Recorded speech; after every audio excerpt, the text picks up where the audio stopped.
Let's welcome our friend Jonathan Monjack to the stage.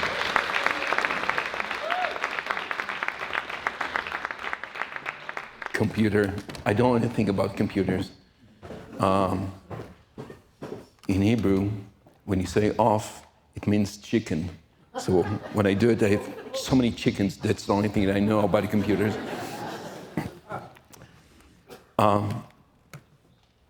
I'm Jonathan Monjack.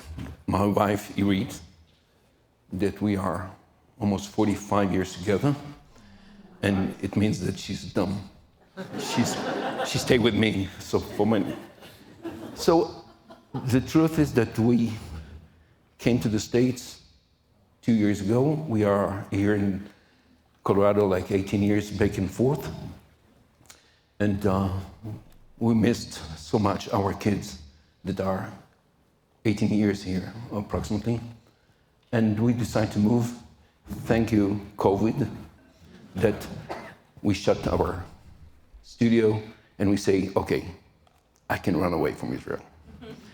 And in very short word, I a bit ran away from my country that some people stole my country.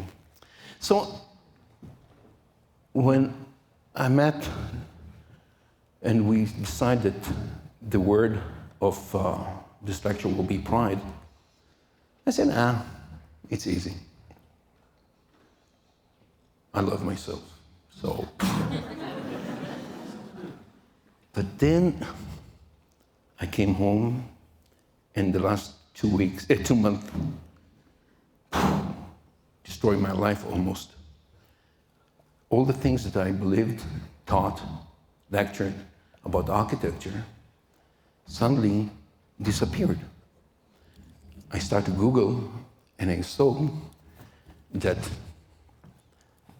architecture, it's probably the opposite of the things that I used to think about. I thought that architecture deals about other things. And suddenly, I saw that architects deal with beauty, power, etc., etc. And the first thing that I found out that it doesn't work.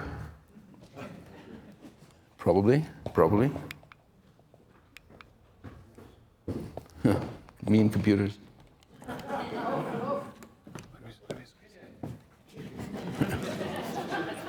I love it. It means that I'm smarter than this computer.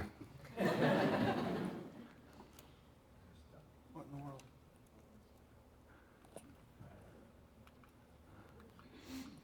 In one of the lectures in Israel, I had like 500 photos. And they said everything is okay in the computer. We came and I started to lecture, and after 5 minutes it was white. No good. And he said, oh, this is a house that I designed in Alaska. And you don't see it, and they are in the middle of sex. So, and this was the end of the lecture. I hope that I will not miss two things. First of all, that my son will not tell me that I'm doing the move, because sometimes I do the move. And the other thing is that he will say, shut the F word, because I have a rude, bad mouth. And here in the States, I can say the F word? Oh, fuck.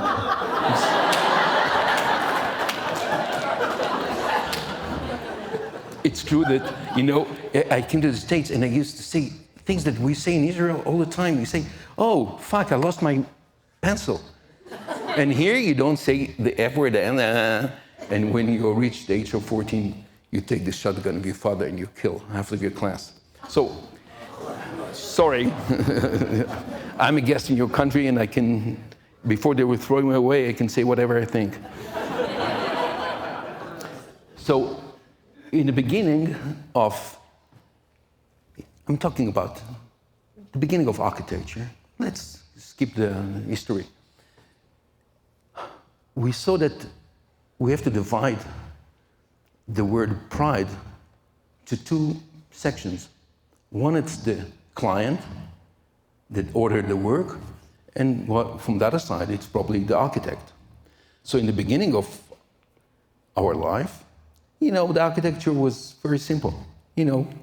Shelters up in trees, whatever. And then suddenly, architecture became to be important, but by the client. It means that, for example, church, generals, religion. I said church, religion. It's like somebody said, "Oh, I like Paris, and I like also to be in Europe." So it's the same word. So anyhow, in the beginning of architecture, you saw that architecture was influenced by power, in a way that it will be easy for me to say that architecture was part of power and arrogant. And if you see the Greek church, the huge ones, or the Roman that were a bit modest, there were nothing. There was no story beside, nobody was in there, beside a priest and a sculpture of somebody. And the people were outside. And then, slowly, somebody decided to have a very big buildings, power, arrogant, control. And you can see that it's a huge house, huge building. Part of them are very smart in terms of engineering, all those arches that didn't let the building fall apart. But inside of the church, it was a narrow place that the person has to feel what somebody else thought that he must feel. And the question of pride was not the proudness of the architect, it was the pride of the church, the political point of view about proudness, or what's the meaning of architecture. And then you see this arch in Paris. What's the meaning of it? Proud. I conquered. I was whatever I was. And parallel to that there's no story about it beside a march in Paris in the street, with the arms and everything. Then you see a simple, very humble building that it is what it is. It cannot be something else. You don't need a sign to say, I'm what I am. I don't have to have a sign. We spoke about it a few minutes ago that we need a lot of sign. There's nothing worse than a building that must have a sign. The municipality of Boulder, the courtyard or the court of whatever it is, you should see that it's a supermarket. It doesn't have to have a sign. So here you don't have to have a sign. You know exactly what it is. And what a beautiful thing about it, it's all of them are approximately the same. And probably there are two kinds of pride. One, the arrogant, the powerful, and one, the more romantic pride, the humble pride. We don't know who is the architect of this. I don't think it's important. During my 2 months that I study this subject, he had to see me at 2 o'clock in the morning, standing in the living room and giving a lecture. And I spoke to myself, and I said, oh, I discovered new things. And my world changed. I'm sorry, I'm telling you, my world changed. And then I'll tell you later what I think about it. Here, in my opinion, there is a pride, but a new one. It's kind of an emotional,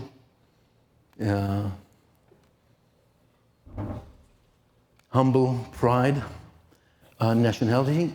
And I tried to, but I didn't want to put so many pictures. And I put this statue that we know it, even in Israel. For us, it means something as Israelis. about America, but this is another lecture. Okay, one day we'll speak about that. It's something that if you compare this to Russians or Germans' sculpture, it's different between a horse and a Maserati, probably. Sorry. The Industrial Revolution changed tons of things. And suddenly, the architects disappeared. And most of the houses, the Avery, the greenhouses in London were designed by engineers. And suddenly the power of industrial design and engineering became to be very smart, and pride disappeared about to the side. And suddenly spaces of factories became to be very modest. We don't know, it's not important who was the architect. The question of pride or humble was not the question. Even the ceiling, nobody was looking for a form, for a beautiness. It was very structural because a dome, it's very strong structure in architecture. So, and when they used the metal, it was not the form of the tower of the Eiffel, it was a humble thing in terms of, let's say, engineering, okay? So, when I Googled a lot, I saw that in nature, we have also architecture. And this is a fish that create a place for the female. And it's genius. I don't want to spend time here, and you can Google and how they create a beautiful, amazing structure that always are the same. So there is no proud of it. And the same with birds that build their houses the same way that we do in our culture. We have cities of houses that are the same, small apartments, people that go to sleep there. There is no history, there's no story behind it. It's just to go to sleep, have dinner in front of a television, get up in the morning, go to work, come back, masturbate a little bit, eat dinner, etc., etc. The same, no pride. There is no pride in those neighborhoods. Not for the architects, not for the people. I think so. It sounds rude a little bit, but sometimes rude means the truth, unfortunately. And then I found this bird in Australia. This bird, he's showing off. He's showing off all the time. He's genius. He's creating those architecture houses to look for the lady. If I had to do it for sex, oh Jesus Christ, how many houses I will have to design? And then she will come and say, I don't like this part. It's cute. It's amazing. It's amazing. Google. It's interesting. And then I come to the section of my lecture that destroyed my. Something in the modern architecture, architects like Zaha Hadid and Van Gehry and people like them decide to be proud. And their proud became to be, in my opinion, a very dangerous thing for our society, because suddenly we start to do something that we should not do. We start to worship. And it's wrong to worship. it's good to respect, it's good to understand, it's good to have a dialogue. But to worship, it means that you cancel your thoughts. You start to believe in everything, you know. And if somebody will lie to you, you say, no, but he's smart. And I will not mention the name of architects that one day we had a lecture and we had like 400 people in architects from all over the world. And I said that in the end of my lecture, I said, you see what's going on here? 12 architects that speak about architecture, blah, blah, blah, blah, blah, blah, blah, blah, blah, blah. What will be in the future, We don't know what will be in the future in 5 years. Hot, cold, winter, food, kitchen. We don't know if we need kitchen. So I said something very rude. Only the Italian guy clapped his hands.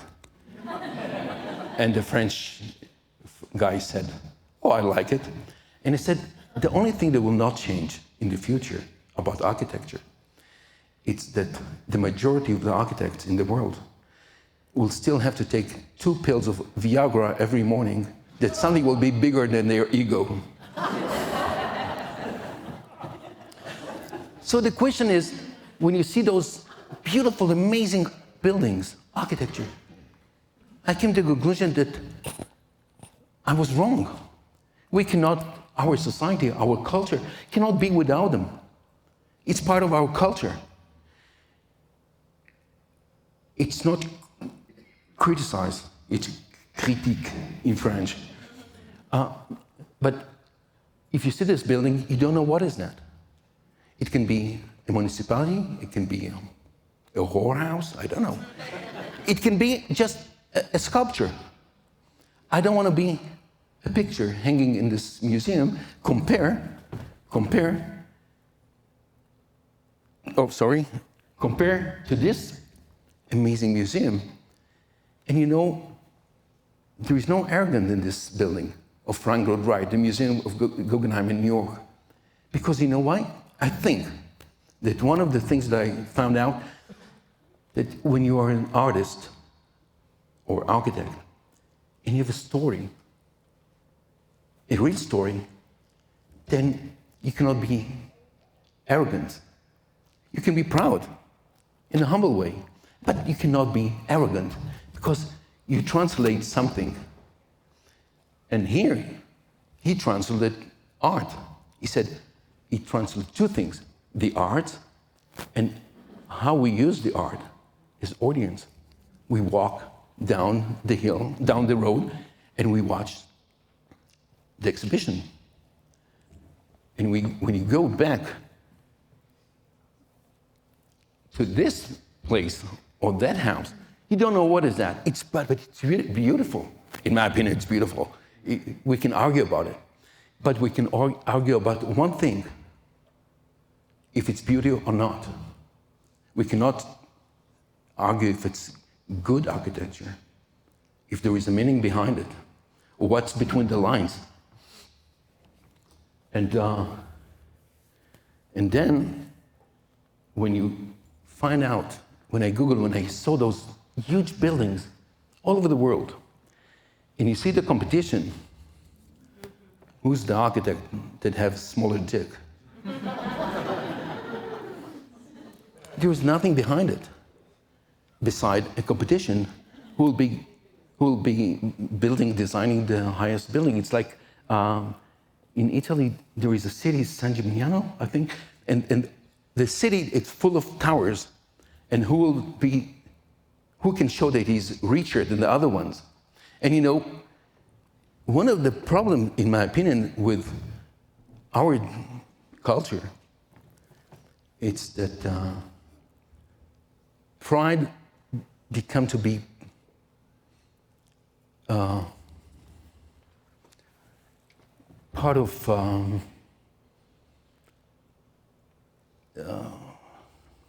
how they said, money was involved, started to be involved, arrogance, and things that are important in architecture disappeared. values like philosophy, society, economically, disappeared. Money became to be very strong. We don't know what they need thousands of floors, but nobody compared how much it cost. Nobody thought about how much it cost. And suddenly, if we'll, just for the conversation, we'll decide that architecture is part of the arts, it's a question. If architecture is part of the arts, suddenly we see that architecture cannot exist without money. I can paint with a very old pencil. It will cost me $1. I can steal it in Safeway, in the parts there. But I cannot do architecture without money. And if you go to Italy and you see the city of Pompeii, and you see that the houses, there were a competition. Who will have the biggest house to show how much money he has? So I thought that I was wrong. Architecture deals with those buildings, with those great architects that I really believe, and some of them I really respect. And then I thought, wow, I'm never wrong. And even when I'm wrong, I'm always right. So I found out that I walked in our house and I spoke to myself at 2 o'clock in the morning. I said, wait a minute. Those buildings they're only monuments. Because if we go to Paris, we go to the Eiffel Tower, we see it once. We see it twice. But after that, we take our wife or our friends and we go to a piazza, to a coffee shop, to a place that a very modest architect designed probably with a very humble point of view about life. And we sit down together in Paris, smoking cigarettes, just a second, sorry. And we have a story.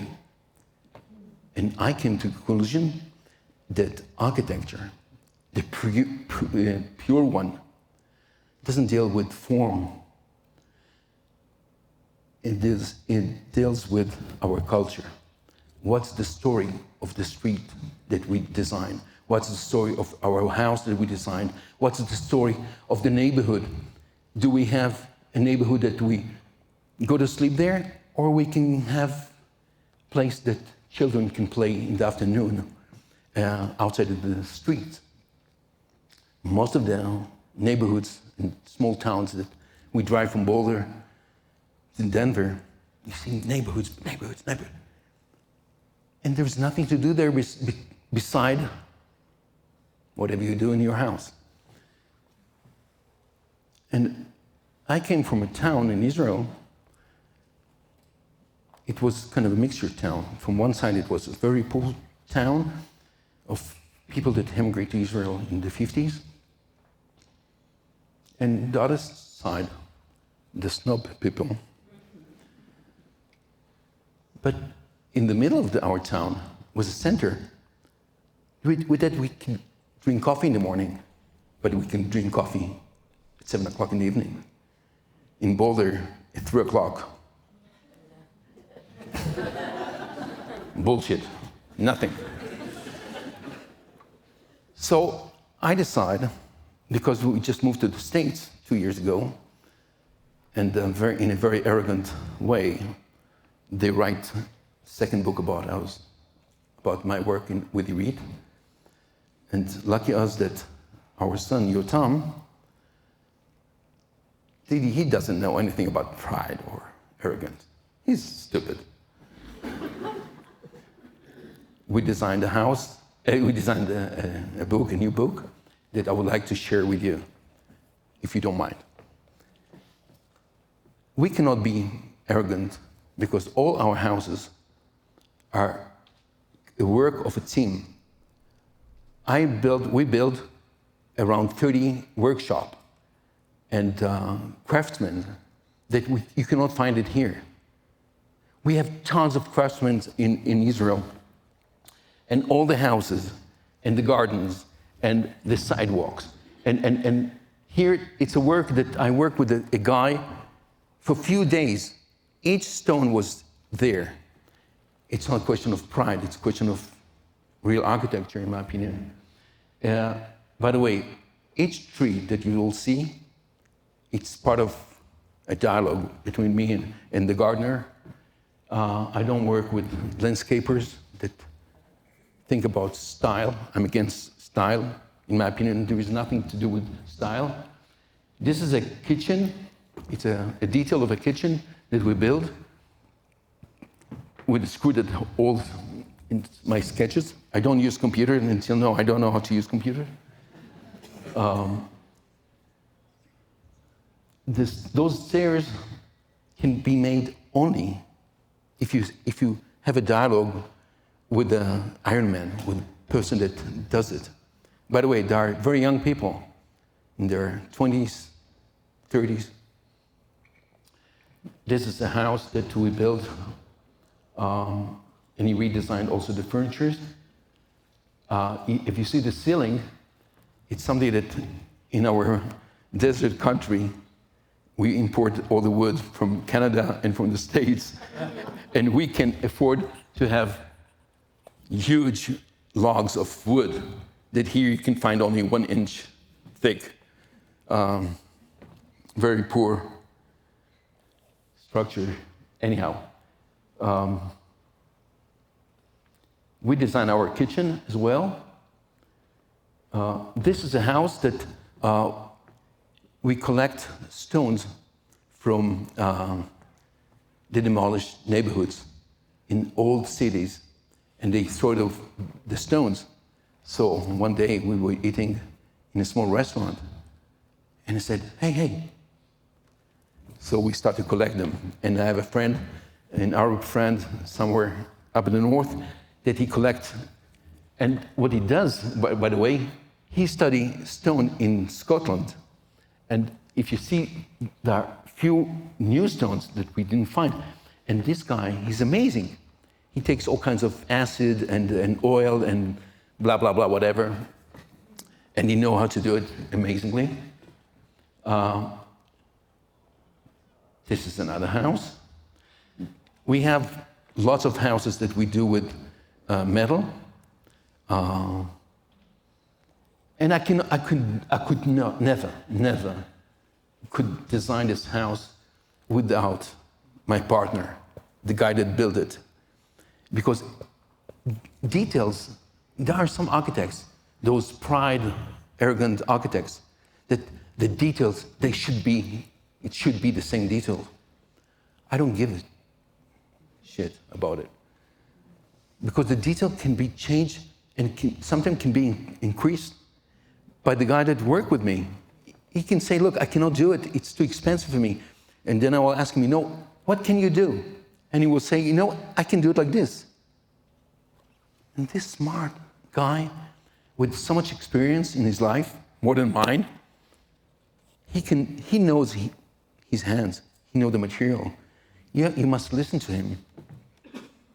You cannot be proud. No. You can be proud of your relationship with him, nothing more. This is the same house. As you see, I don't use computers, just use my pencils. My gardens, this is a very small house with 3,000 square feet plot. And this is a house with concrete, only concrete. And in one of the lectures, people said, you build very, very expensive. I built this house for almost 1/4 of the average cost of the houses. Because we have something that you don't have in the States. We have people that we pay them monthly, and they organize everything, and they bring prices from everybody, and there is no commission. no percentage, nothing, no money. You know, if you have a contractor in the States, he makes a lot of money because he has his salary, and then he takes another few percentages from the ironman, from the concrete, from there I can build my houses 20 to 30% less.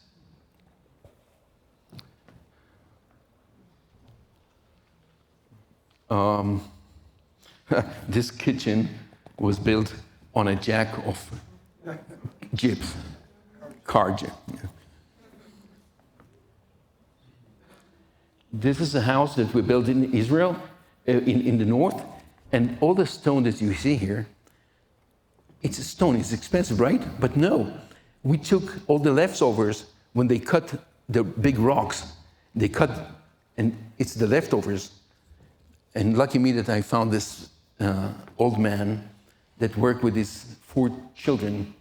None of them could touch the stone and put it in the wall, only him. They used to serve him, and they used to serve me coffee and okra. I used to come and say, "You have okra today?" I said, "Oh, we are Arabs. We always have okra." And by the way, the father is the only man in the world that I will hug at noontime when it's 78 degrees outside, sweating without anything. I love him. This is a page from the book that you, Tom, start to translate as, you know, to mix the photos with my drawings.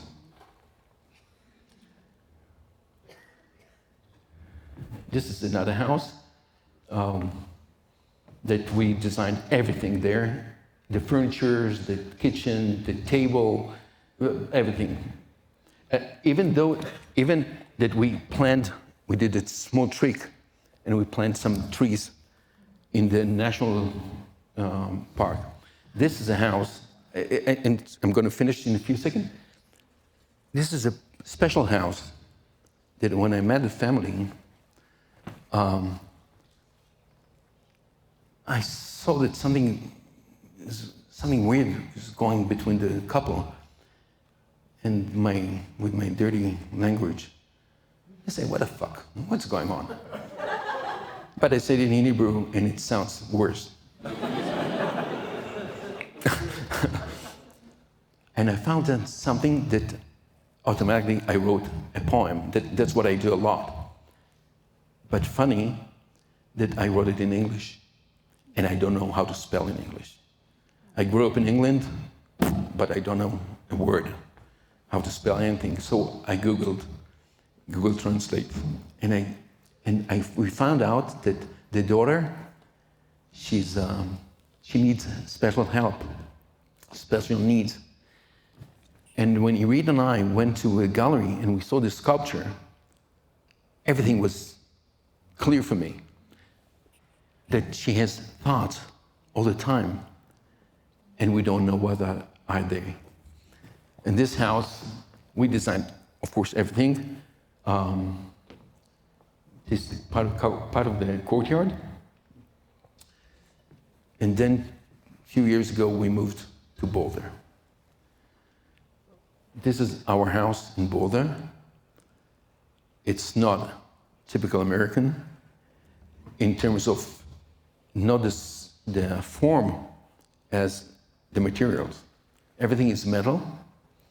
We build it as a barn.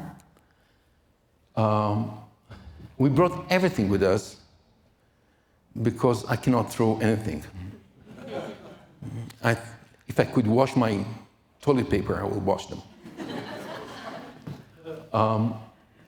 He redesigned all the furniture, all the sofas. Once somebody said to me that Irit, she's a genius. She's very talented. Seriously. Most of my lectures, 30% of them, I'm talking about her. And here, because they told me that I have to make it very short, I canceled 70% of the time that I had to speak about her. And the truth is that we start to work like 20 years ago, and it's like a dough. You take flour and water and you mix it together, it's done. You cannot separate it. And in our house, if our houses are very private, we translate our clients. They are not the same ever. When she started to work with me, then everything is perfect, because she will take somebody and she will choose the materials, the fabric with the colors, the very delicate points of the house, and it will be their house, not ours. So lucky us that God creates the view that we have. It's an amazing place. This is our house, our kitchen. This is our house back in Israel, very small one, very modest, but it was a center of culture. We had students all the time. We had young architects. We had tons of craftsmen that used to come to us. We have friends of our kids all the time there. And I like to cook, right? And I used to go to very high-end restaurant to cook for people. In this moment, I'm not pride, I'm arrogant. Very much. Thank you.